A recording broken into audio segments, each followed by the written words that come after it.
So let's begin. Cool. Welcome everyone to Found's webinar on how to increase care home inquiries and improve conversion. I'm Robin and I'll be your host for today. And luckily for you, I'm just a host. I'm definitely not an expert in increasing care home inquiries and improving conversion. Otherwise, the webinar would last probably 5 minutes at most. Instead, to give you all the guidance, expertise, and real life experience possible are my two guests who I'm really delighted to introduce to you. Our first panelist is co-founder of Lottie and Found, Chris Donnelly. Before Lottie and Found, Chris founded and was CEO of Verb Brands, a company he helped grow to one of the world's most recognized luxury digital agencies with clients such as Bugatti, Jimmy Choo, and Net-a-Porter, to name a few. Sorry, I didn't mean to rhyme, it just happened. Chris has helped hundreds of hotel and hospitality brands digitize and implement effective CRM software solutions, not to mention in the care sector too, which is important today. Welcome, Chris. Welcome to the webinar. Thanks, Robin. And I'm doubly delighted to introduce our second panelist, Samantha Crawley. Hi. Hello. Hello. With around 20 years in the care industry, Samantha is an expert when it comes to generating new leads in challenging and competitive sectors. Samantha is currently the CEO of Bracebridge Care Group and has a highly successful background in sales and marketing, operational delivery, and business development. Basically everything, Sam. Is that right? Have I missed it? Not everything, but yeah. Well, most things. Anyway, welcome. Well, I'm absolutely delighted to have you both here. To actually have experts, not just myself, is a privilege. So for all those watching, like I said, if you do have any questions, stop them down. But I'm very confident that Sam and Chris will be able to talk you through a lot of the guidance today and a lot of the how-tos, as it were. But why are we running this webinar today? Good question, me. And the real reason I'm going to answer with this stat: over 65% of all care home inquiries are missed. Now, it doesn't matter how good your maths is. I think we can all recognize that's a lot. And I think it's therefore so imperative to make our processes more efficient and make our systems easier to use so that we can help the people that need care quicker. And I think you both agree with that. Absolutely. Yeah. And so looking at this particular statistic, Sam, I was going to start with you, if that's okay.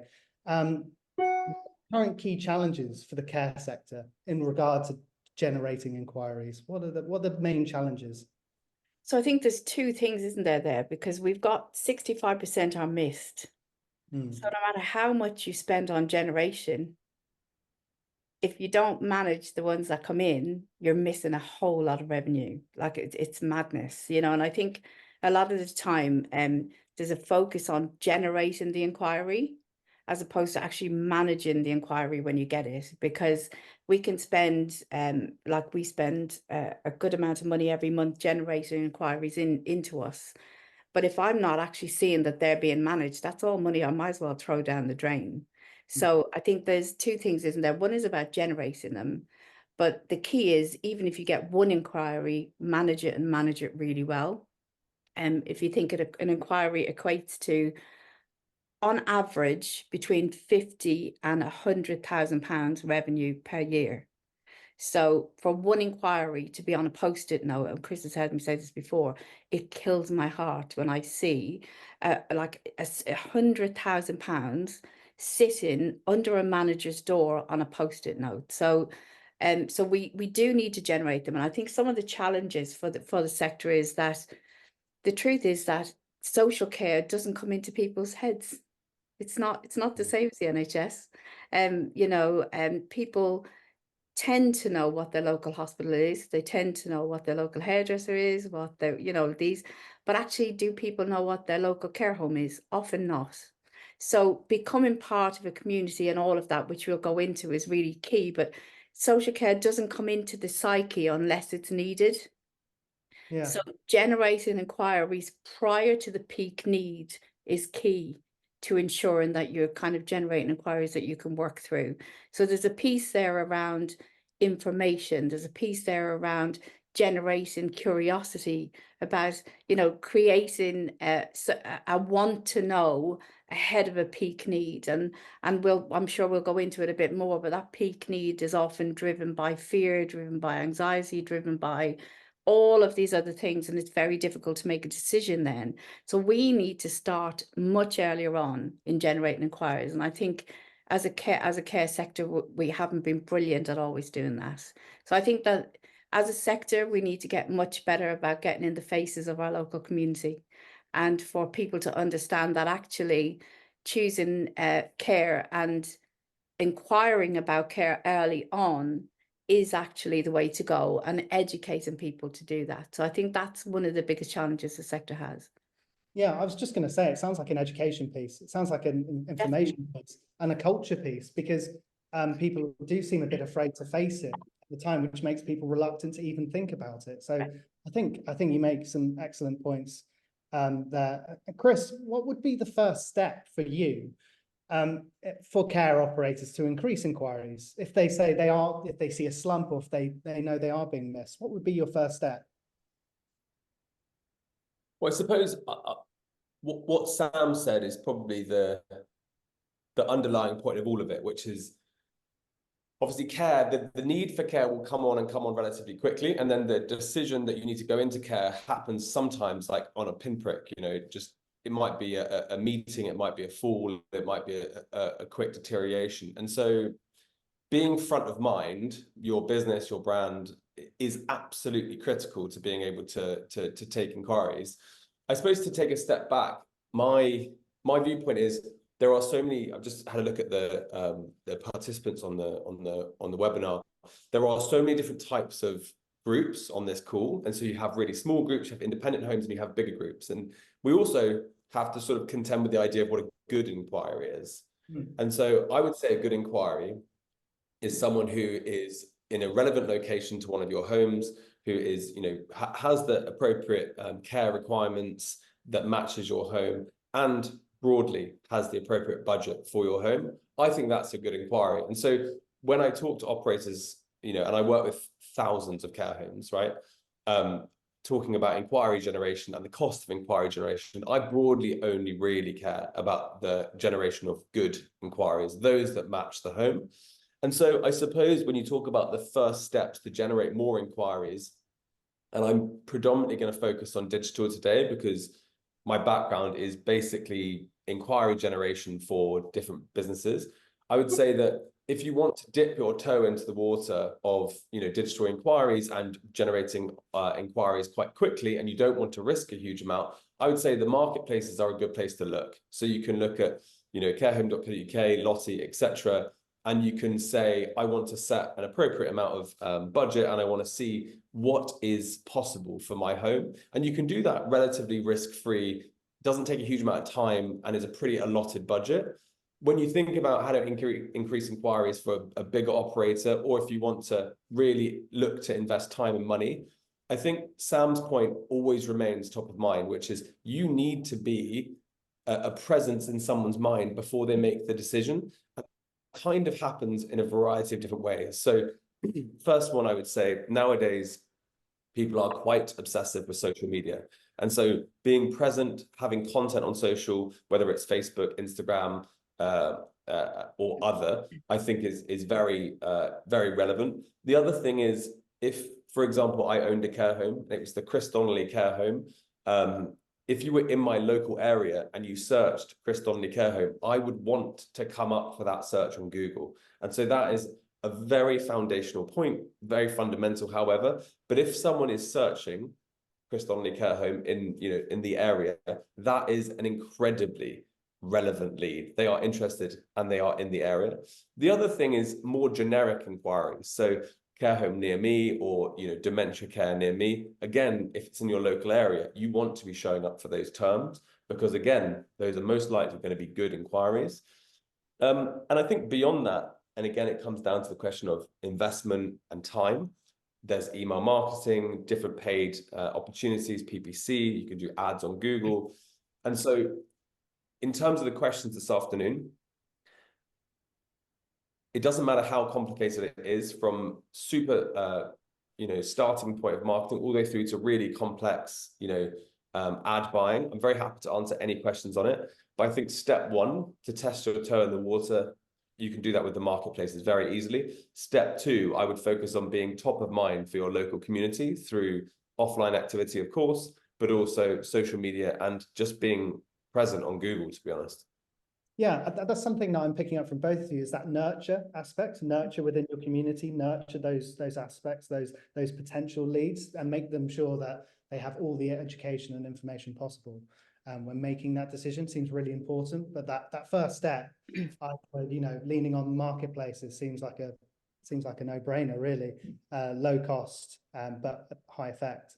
Sam, do you have Sorry, can I just come in on that? Yes, So I obviously I use Lottie, and I've got our homes on carehome.co.uk as well. But for me, going if you're a single entity, and you know you don't have the money for PPC or for kind of really driving inquiries through that kind of function, and a lot of people are scared of Google. They don't know how to get to the top Google. They don't know what kind of cost it'll be, and it can be a bit scary. But something like a Lottie, where you know, I mean, I was on Lottie again yesterday because I'm opening up new care homes in other places. So what I do now is when I'm looking at a particular area for a care home, I will put in that postcode and I'll see who else is in there, what they're charging and everything else. So from competitor analysis, it's a really good place to go as well, just to show you there's different ways of using it. But from a care home, say for example, I have one care home and I don't have a whole lot of money behind me, something like Lottie will really put you into those that place where Chris was talking about, a good inquiry. That is the best inquiry you can get, because you haven't happened upon that by mistake. You've kind of gone and you've looked for care in your area. So for me, to generate inquiries out of that rather than just from Google is different. There's a whole different quality of lead that will come from something like the marketplace as opposed to Google. Do you see what I mean? So I think people have made some kind of steps in their mind to go on to that marketplace. So they're in a different place already to where something might come through Facebook or wherever else, you know. So it there's the quality of the lead that really matters. And if you're going to spend time, let's spend time on those quality ones and make them work, rather than trying to generate 100 that may or may not give you anything. So I think there's something very special about getting those inquiries through from the marketplace itself. Yeah, I couldn't agree more. There's something to be said about less scattergun and more specific. Yeah. Specialized and personalized. I think that's a really nice prospect and nice thing to aim for when starting. Thanks both. Moving on, I guess it's fair to say that inquiry doesn't always mean conversion. Like we were just talking about, good is the preference, because that means that you're likely to get more of a conversion. Why do, Chris, and I'll ask you this first, Chris, why do people tend to drop out of the journey before converting into residents? Why would that happen?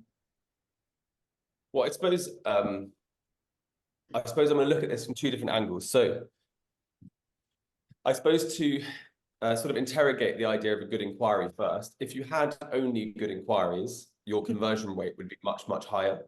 And so, for example, if you're doing, I'm not saying like scattergun is necessarily what everyone's doing, but if you are marketing on loads of different channels, you're using PPC, you're using SEO and content and so forth, and you're getting thousands of inquiries, generally speaking, your conversion is going to be very low. And I did some research in anticipation for this call. So I obviously work with thousands of homes myself, but I also spoke to 2 or 3 care home agencies that specifically do PPC for care homes. And the range of the cost of inquiry is, from the research, is £175 to £500 for the generation of one qualified inquiry through PPC. Now, that's actually quite expensive, but I suppose if you stack it up against an inquiry could be worth 50, 75 to £100,000 a year, it feels quite good. So I suppose point one is always people will fall out of the funnel if they are not good inquiries. The second point is, as Sam said, you know, the nurturing of an inquiry from landing to sort of moving into one of your homes is so critical. And I like to think about it more like if I was to go to a 5-star hotel and I was paying for a 5-star hotel, and it's very equivalent to good quality of care, I would be waited on hand and foot with white gloves. And so I sort of think about that from a care perspective. How do I get almost massaged through the journey? Like, I want every part of my conversion to feel brilliant. And so people drop out because of a lack of communication, because people are slow at going back to them, because people don't have the right information on them. Information is lost. People are on holiday, and so inquiries aren't followed up with. Obviously, competitors can move faster than you. You know, you're not good enough at assessing care needs with your care delivery. And so there's so many different points along that journey they can fall out. And I think that, you know, I spend a lot of my day more on that question nowadays than inquiry generation.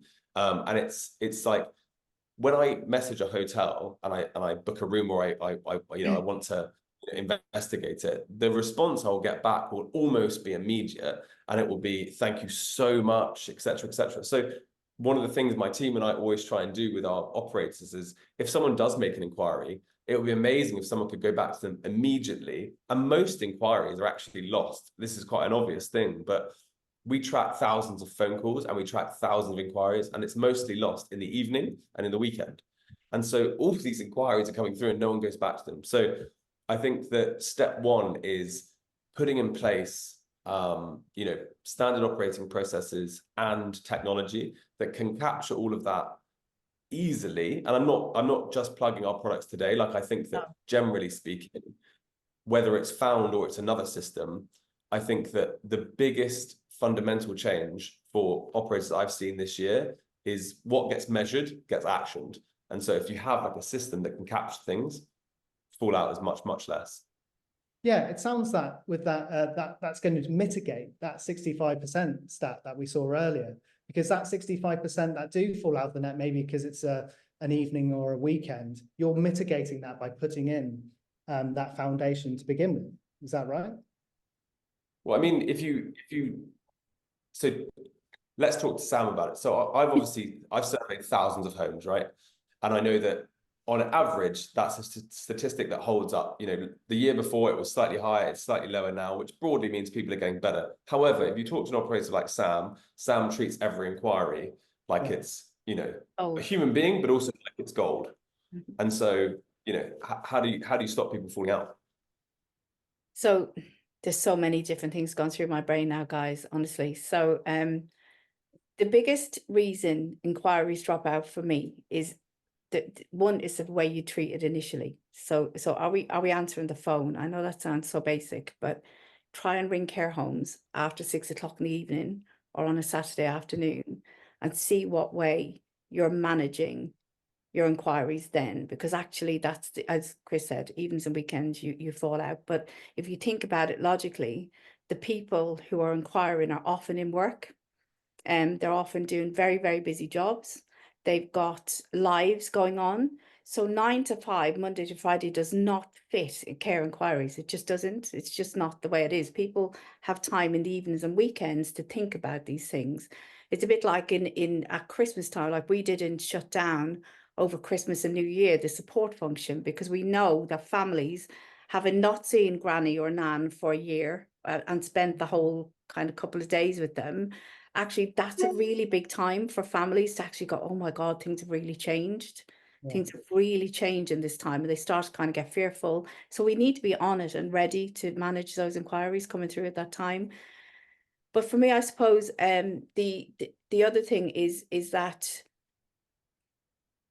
when somebody inquires for the very, very first time, and they typically will call and say, I'm just looking for some information. I just want to know about this for the future. And in care homes, we accept that. That kills me.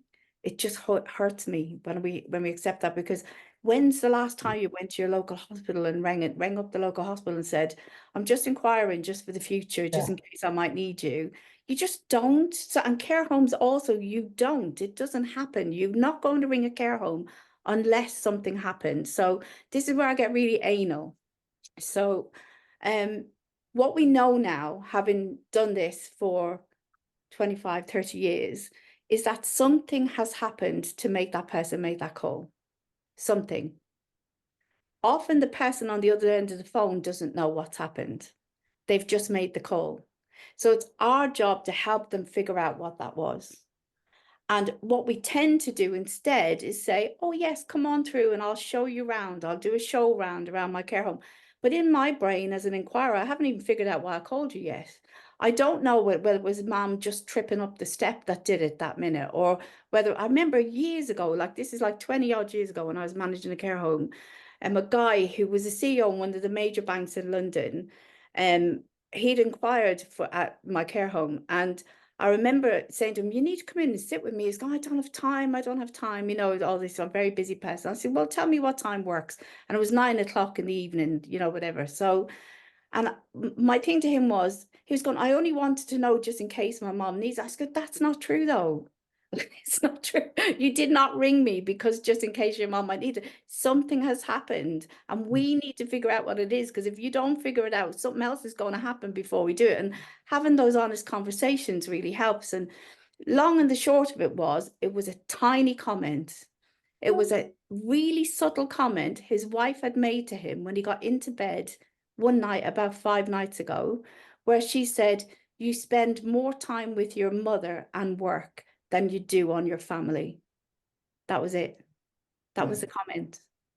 And that's what was ruminating in his brain. And that's why he made the phone call. And over time, we kept meeting, whatever, and he moved his mummy in. And another thing was his child he'd missed one of the football practices on a Saturday morning.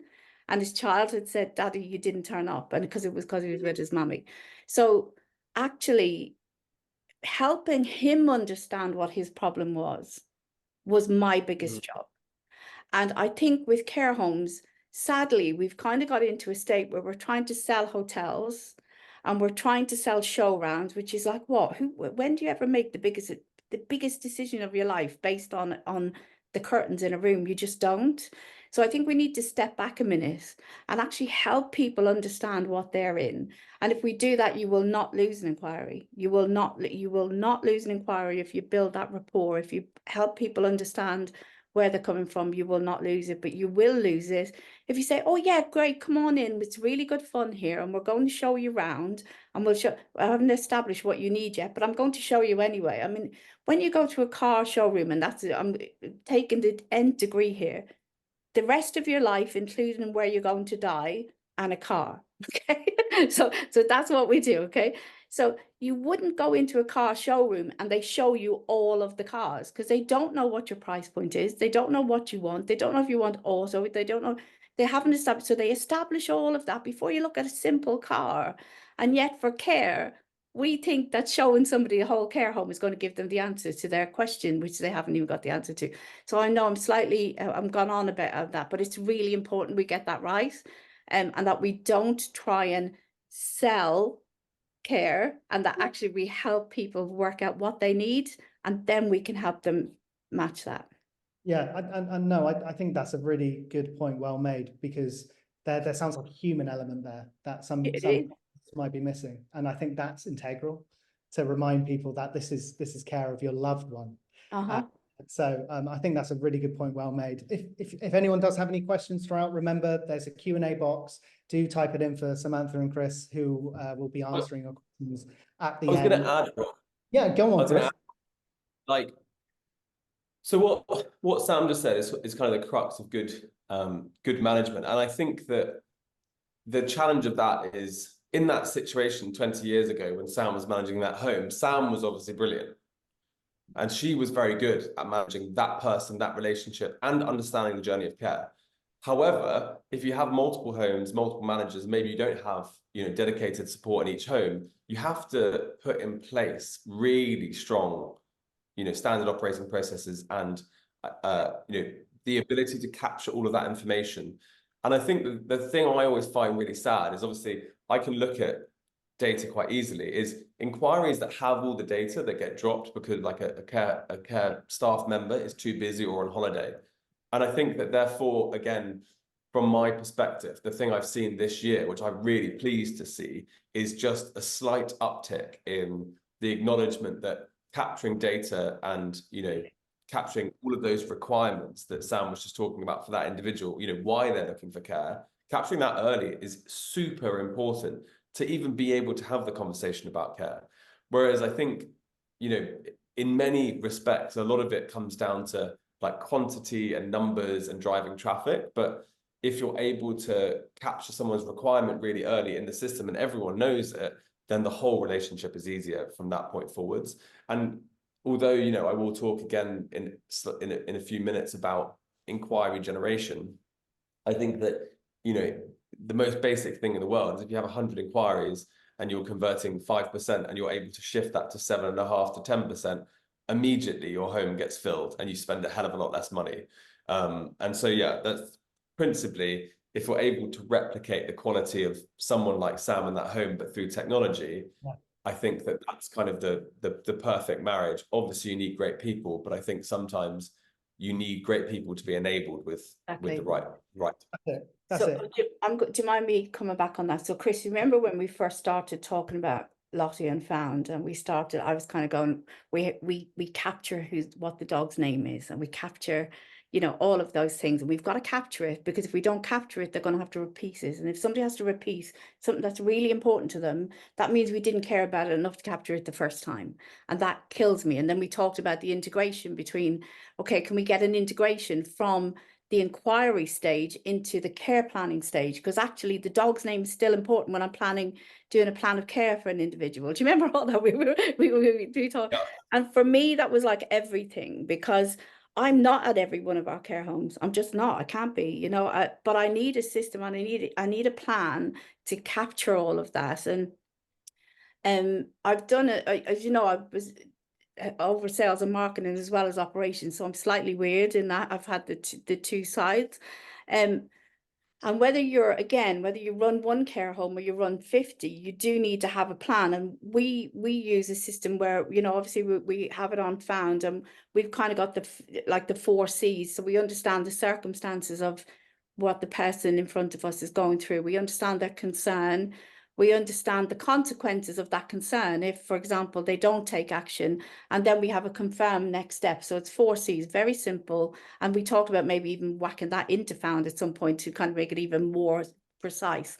But I think that if you're absolutely right, if you don't have some form of way of capturing that data, it's a killer. It's a killer for the person who's inquiring, and it's a killer for the person who's then trying to move it forward. But interestingly, somebody's asked on the Q&A, I struggle convincing my team to follow up with inquiries, as they often shift priorities. How would I best communicate the need for my team to realise the priority that inquiries should take? And for me, this is everything. So we need to go back to why we're here. And ultimately, we're here, as well as the team are here, to support people who need our help. So I always equate that telephone call to a 999 call. So somebody calling a care home is calling for help. They might not know that, like our man 20 odd years ago, but they're calling for help. So if we can try and help team members understand that nobody rings a care home just for fun, nobody rings a care home for the future, and they are actually calling because something has happened and they need our help, then actually from a care perspective, we can help them understand that actually this is part of who we are. It's not, and I'm separating here the sales, the revenue, all of that, because actually, ultimately, we're all here to care for people. And if we then go another step and we look at, say, the CQC, and we look at the quality statements that CQC are now going to be inspecting us under, or assessing us under, because it's not an inspection anymore, actually, the inquiry is where that starts. So the care journey and the quality statement delivery start at the care journey, at the inquiry stage. It doesn't start when the person moves in. And I think that we need to disabuse people believing that the inquiry stage is separated from the care stage. It is a part of the care stage. It starts at that first phone call, and it continues until the person has been buried, essentially. And even after that, we've still got people who come into our homes after that because they still need support. So the care journey starts at the first phone call. And I think for the person who asked that question, if you could help your team understand that you would not turn away from a person in the street who said, I need your help. You just wouldn't. You wouldn't turn away from a person who's in your care home who says, I need your help. The phone call is somebody saying, I need your help. So we need to help people understand that the quality statements and the delivery of what we're assessed on regulation begins with that first phone call. And I think then actually we can help people kind of really take it as seriously as it is, which is actually life and death, nothing less. Thanks, Sam. I think that's really insightful, and I thank you for your answer. To move on, Sam, being the perfect panelist that she is in human form, she's actually been working behind the scenes, and she's come up with some 5 tips for boosting conversion across the journey from start to finish. I was wondering, just for the benefit of everyone, if you could go through each one and tell us why it's so important, each one of these. I think that would be really helpful, and then maybe pick out a favorite. Or which part you think is really, you want to emphasize the most. I think that would be really great. Wow. Well, I think too, obviously tone. I think we all understand that if somebody answers the phone and acts like they don't have time, then that doesn't matter whether you're ringing for a table reservation in a restaurant or you're ringing for this. If this person acts like you're an inconvenience and my tone comes across that way, that could be quite difficult. But I think the key is to realise the initial inquiry is the start of the plan of care. Yeah. And if we can help all team members understand that, they wouldn't treat it like it's an intrusion into what they do daily. It sounds like a level of empathy in there. It is. It is actually. I went further with this. So what I've got is true EQ. So tone, obviously, realise that the inquiry is part of the plan of care. Understand it's important to recognise that it's a cry for help. Ensure you answer the phone. Please ensure you answer the phone. And then EQ was emphasised, and the initial inquiry is really, really important. And then qualify the next step. And for me, qualifying the next step is just as important. And so EQ is emotional quotient, emotional intelligence, and our whole company is based on EI. It's literally the essence of everything. And if you've got true emotional intelligence, you won't pass by anybody who needs your help. You just won't. It's just not natural to do that. So I think for me, for every single person to understand that the plan of care starts with that first phone call is exceptionally important. But also that the plan of care is not about just the person who needs the care, but actually the people who love them, and their plan of care starts then too. Because ultimately, I think another thing people make mistakes on with inquiries is when somebody calls up and they do some really crazy things, like they'll say, right, who's the person who needs care? And they say, my grandmother. And on what date of birth is your grandmother? And you know your granny's birthday is the 5th of May, but you don't know the year because she was born like 100 years ago and I can't remember the year. And now I feel awful because I don't know the year. Does everybody else know the year? Is this how bad I am? I feel already guilty for calling you and now I don't even know the year she was born. And I'm really getting myself in a state here because you've asked me a question that everyone else must know. So we kind of focus in on stuff that doesn't matter and actually don't focus on the stuff that does. So granny needs care, and imagine you are a nursing home. There's a fairly good chance, regardless of what she needs, you're going to be able to meet that need. Fairly good chance. You've got an assessment process to go out and make sure you can, and you consider the assessment, you consider their needs, you move them in or not.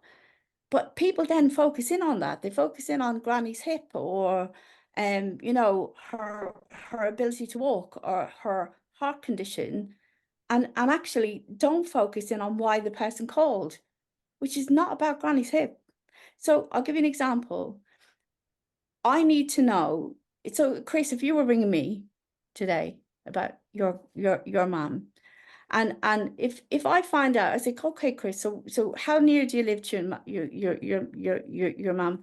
Oh, well, we're 2 doors up, and I'm a nurse, and I work 2 days a week. So now I know a lot about you, about the way you live your life.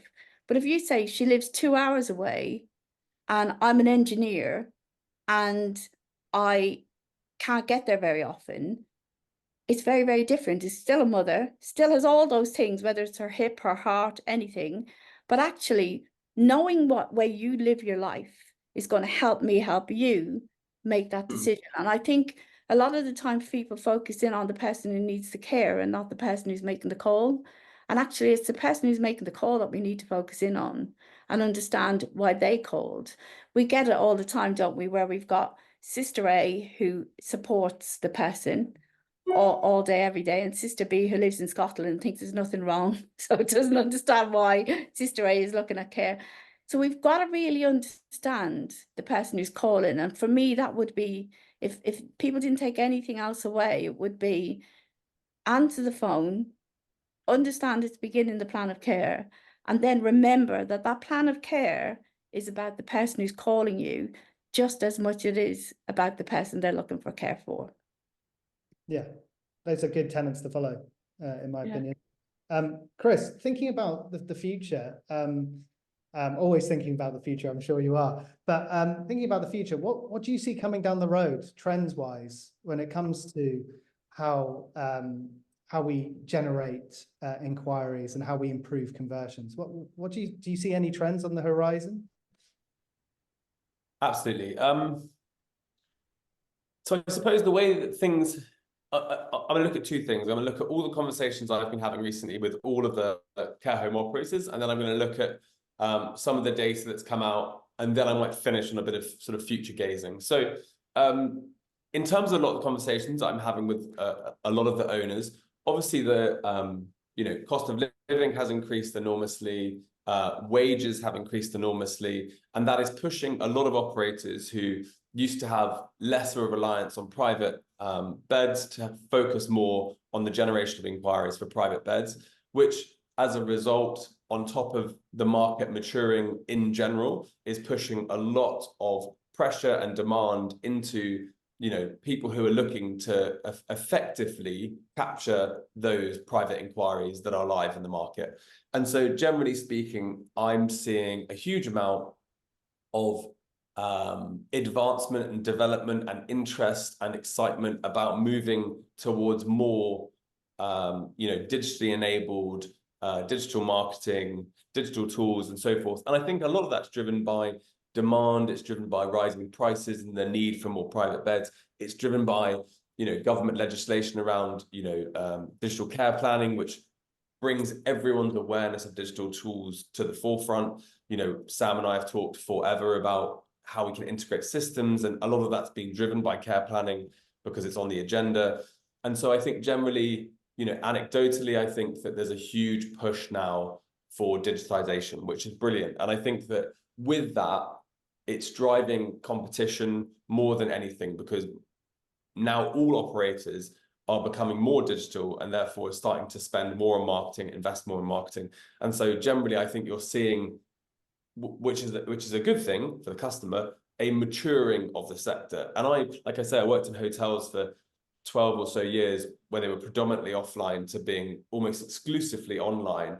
And they're not exactly the same purchase, but there are some similarities in that with a rising tide, all operators have to perform better to delight the customer. And so I suppose anecdotally, that's kind of what I'm seeing, which means that if we look at the data, the most searched term in care is care home near me. And that, again, is a really interesting, it goes up every year by about 10 to 20%. So that term, single term, rises enormously. And just to give everyone a very 101 on, how that works, if you type in care home near me, that's not just one term for everyone in the country. That term is specifically local to your area. That's exactly how Google works. So it is relevant to you in your area to try and rank for those types of local terms. Because again, if you think, if I'm in, I don't know, Richmond, for example, and I'm typing in care home near me, I want a care home roughly around my, setup. And so I think, generally speaking, the trend is that people more so than ever are going online to look for care. And so traditionally, you would have said that the main driver of care inquiries was word of mouth, which, albeit true, word of mouth is also a digital thing.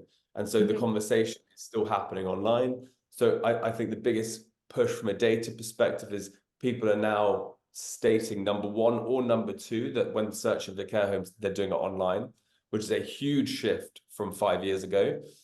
The other trend is, you know, we can't forget that COVID kind of forced a whole generation of people that weren't digital and probably would never have become digital to become digital. A great example is my mum, very undigital. You know, she's, don't tell her I told you, she's about 65, and she was very undigital. However, COVID forced her for the first time ever to order her shopping online, to do her banking online, and all of these things that she would never have done, she now does, and she now is getting so good with her phone. It's like, I love her. I'm so proud of her. Now she is a digital customer, whereas she wouldn't have been before. And so if we think about that as a point in time, that whole generation was forced to become digitally literate, which pushes the whole conversation about, you know, how you're going to find care homes completely differently. Now all of those people book their holidays online, they do their banking online, they do their shopping online. So obviously they're going to start thinking about doing their care inquiries online. And then I think in terms of future gazing, Robin, as you know, I love to always do, I think that one of the things we're seeing more is customers wanting to be able to book a viewing online. So they want to be able to go on, almost see a calendar and book, I want to be in, you know, I want to book a viewing at 6 p.m. on Thursday evening. I want to book it at 1 p.m. on a Wednesday. And that, I've seen a couple of operators work on it. We're doing something at the moment with Found around, you know, booking into viewings. And I think you're going to see so much more of that. And I think that if you take the most important thing from the call is what Sam said about being very personalized to someone. I think that this trend will happen regardless of anything else, because everyone is already booking everything this way, and that will just force all behavior to shift towards how it's happening in the center of the market in all sectors. And so that's sort of my thinking. I know in the questions, by the way, there are some very specific digital questions which I can try and answer at the end. But I don't know, Sam, if you had anything to add there. Yeah, I love. Yeah, for me, the booking online is really important, and for another reason. So we're seeing it. We're seeing people book. They're booking online with us. They're. But I think the key is that when somebody is thinking about care, remember that thing that I talked about. There's something happened, and so therefore it drives that inquiry to happen. And once the sting of that goes, the need to inquire goes down. So it's at that peak point that we need to help people make that decision and move forward. So for me, the ability to be able to book a meeting online, and we say book a meeting rather than a showing, because actually you need to talk to people. So we say to people, book a meeting. And so if they can do that at the point at which they're making the inquiry, there's a much higher chance that that will be followed through than if actually they then phone the care home. They then have a night to think about things, and oh, it's not so bad. It'll be all right. We'll get it. We can leave it for another little while. Whereas actually, if they can make that appointment at that peak time, and we can act on it really, really quickly, we can actually help people make that decision. And I think for me, that's really important. And people who are trying to book are booking because we're literally, as you say, Chris, our whole life is booked online. My life doesn't exist unless it's online. I love the fact that you said your mom is using, my mom's 81 and she's a pure Irish mother. You know, she has us all on Facebook, and she still does all the mistakes that you're not meant to do on Facebook and everything. But still though, everything about her is now online. You know, she books everything online. She books her hospital appointments online. And she's, you know, I think you're absolutely right. COVID changed the way we work and change the way we think. And just as I was moaning about me getting used to a Mac at the very beginning of this and that, my brain working in a different way, you know, and that's what happened to these generations during COVID. They had to actually learn a new digital language, and now they're really, really good with it. So we have to be available online for everyone. So yeah, I completely agree. We need, but for me, it's about helping people make that decision and stick with the decision, rather than the pain kind of dissipating a little bit and then they leave it till then somebody falls, breaks a hip, ends up in hospital. So there's that piece about catching it right then is really, really important, and digital does that more than anything else. It's funny actually, because I actually think that the person who's sort of best at predicting how digital goes in this space at the moment is actually my brother Will. The things that he says that he thinks are going to happen in a year or so, you're always like, that's a bit insane, Will. Like, that's not going to happen. And then a year later, you start to see it happen. And so I think Will's asked the question here, which is, do you think that booking care online will ever become like booking.com? Is it, are people going to book respite online? Yes. And I remember when Will and I were talking about setting up Lottie in the very early days, Will was like, I guarantee you the future is that people start booking respite online. And I was like, I just can't see it. They will. Anyway, we have 2 or 3 partners now booking respite directly online, as in purchasing it at the point of booking. They get a phone call back from the operator immediately. And like Sam says, I think that, again, technology will always advance, and technology is always there to enable people. So think about the scenario, you know, I'm booking a meeting or I'm booking a respite. I still want my care home manager to call that person immediately and have a really great human experience. But yeah, I think that the future is very exciting in that regard. And I think using technology is one of those things that makes things easier. So the day before the meeting, I want the family and their advisor getting an email from the system saying, this is happening tomorrow at 4 p.m. Here are the key points. You know, small things make a difference. And Chris, I'm just going to come in there because I completely agree. And I see actually people are repeat booking through email. They're not calling us. They're not doing anything. They're just repeat booking respite now. And the more we can do that online and have a system to be able to do that, the better. I think some people who hear that might worry that the regulator requires us under law to assess everybody that moves in. So we're required, we can't accept a wholly confirmed booking because we have to assess the individual to ensure that we can take care of their needs. And we have to show that that's been done through the process, which is why the inquiry is actually the point of the start of care and not when somebody moves in. But actually, if somebody can book it online and then you can book the assessment online when people, you know, because when somebody is available to be assessed, that is, you can do that. But so I just think when people hear that, they go, oh my God, no, because we've got to assess, we've got to make sure we can, but actually you can do all of that still. You can still do that and it's absolutely fine. And the other thing is kind of emergency bookings. You know, I think a lot of people kind of get scared of emergency bookings, you know, where you've kind of got a Friday afternoon. As we know, typically it's not the person living with dementia who ends up in hospital, it's their carer. So if we look at the hospital beds, they're filled with carers of people who need care, not the person themselves. So it's often that person that falls, that person that has a heart attack, that person that has a stroke, that ultimately throws a family into, oh my God, what are we going to do with this person now? So those emergency things, if you've got a digital system that enables people to go on and go, oh my God, here's the answer. You still do all of your due diligence, you still do all your assessments, you do all of that, but it then actually gives somebody an answer immediately to a very, very key question. What am I going to do? Then you can move forward. So I think Will is completely right. And I think in the next couple of years, we'll see this like as the norm, you know, because we have to, got to move with the times. Yeah, in the interest of time, thank you both. Yeah, sorry, we keep talking. Sorry. No, go on and on, please. Like, it's really valuable and really good information. I appreciate it. But in the interest of time, we've got some questions, and I'd love to just do some quick fires, both from people that are watching today. The first one is from anonymous attendee. What key steps should I take to reach the top rankings in Google? Well, that's actually funny you should say this. We are going to do a session. We're going to do a new webinar on SEO and PPC. But Chris, I don't know if you want to delve into that a bit more.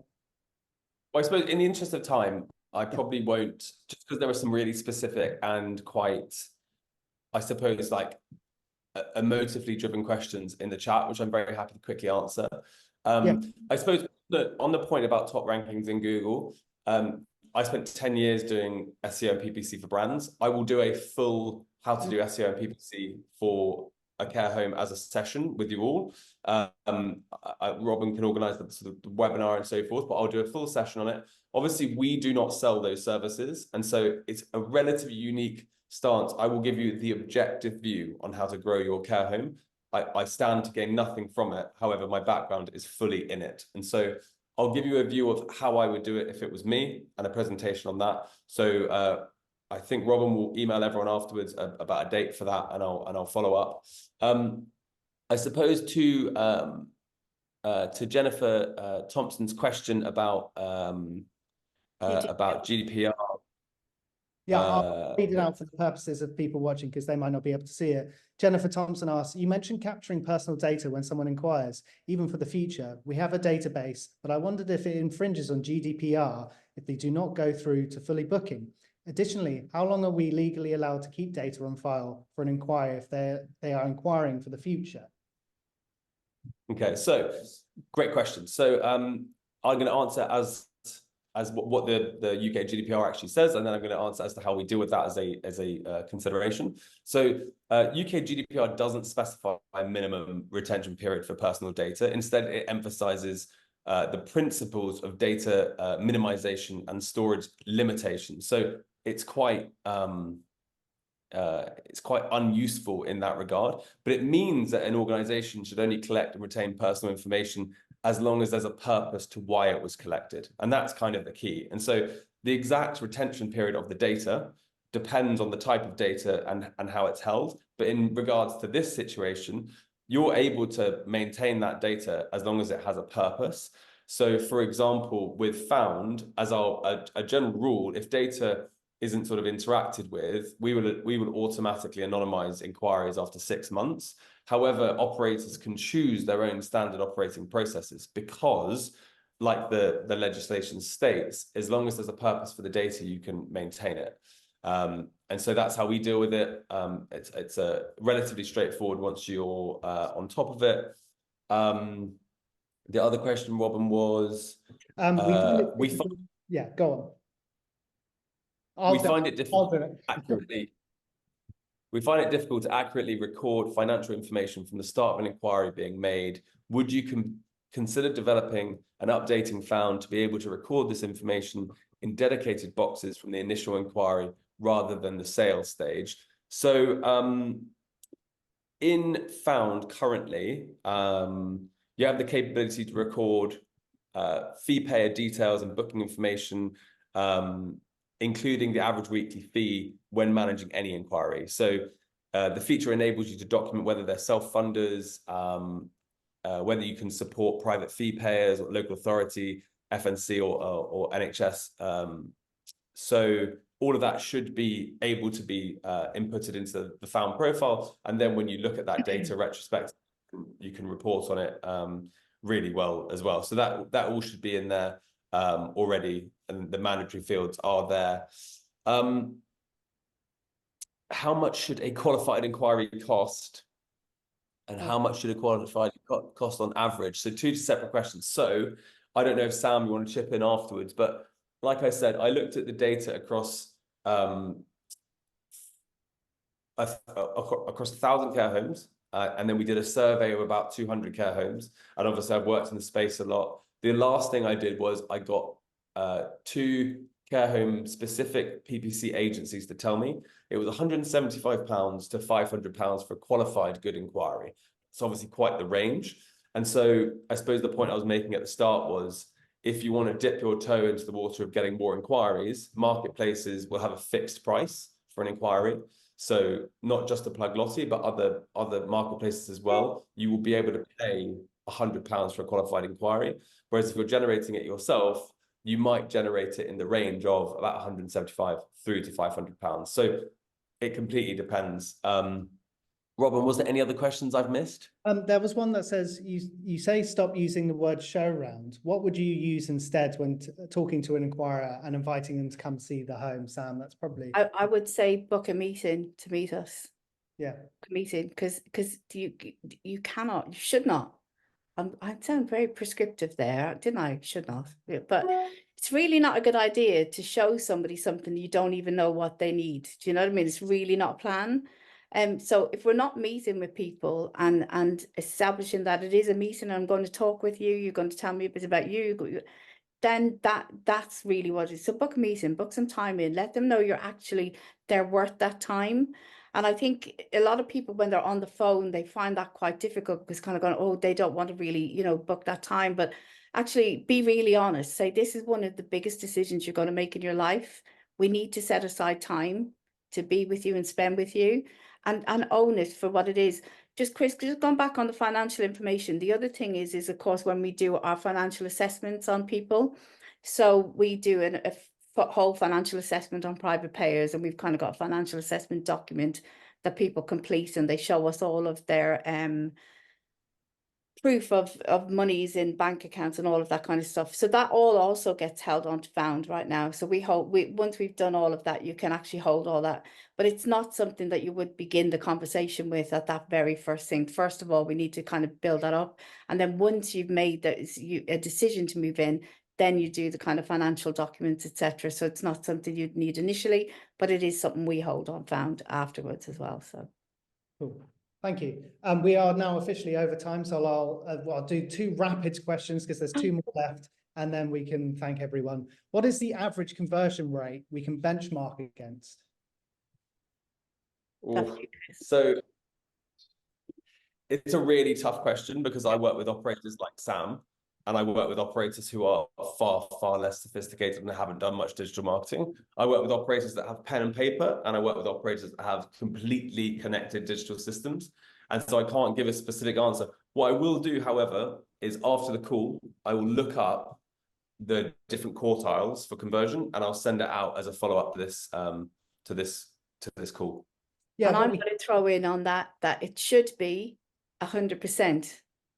It should be. That's the challenge. Nobody is calling you unless they need care. Yeah. So the only differential is which care home they choose.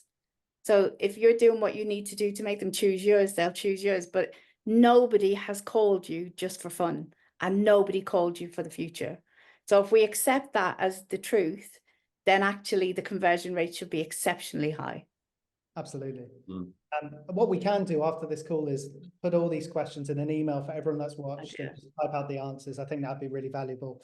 And the last one's not a question as such, but it is just, can you let us know when the SEO webinar would be? Do we have a date? March is what I'm thinking. But yeah, I'm not sure entirely. I'll look at putting something together that deals with small budget through to big budget. Deals with one home through to multiple homes, and we'll probably try and do it in March. But look, I suppose in terms of time, thank you everyone for joining. It's been lovely to have you all here, and obviously thank you so much to Sam for joining us and sharing.